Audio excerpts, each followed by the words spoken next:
Looking for a great hosting solution? Check our website for prices.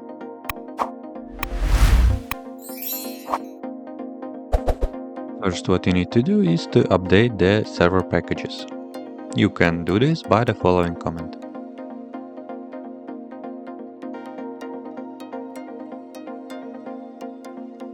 Open a terminal and add the PPA for the MainLine tool with the following command.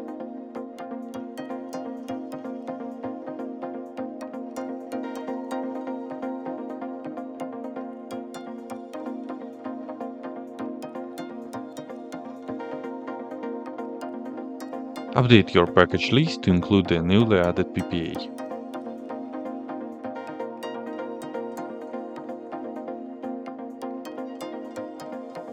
Now install the MainLine tool with the next command. Once installed, launch it by running the following command. You can find MainLine into your desktop environment.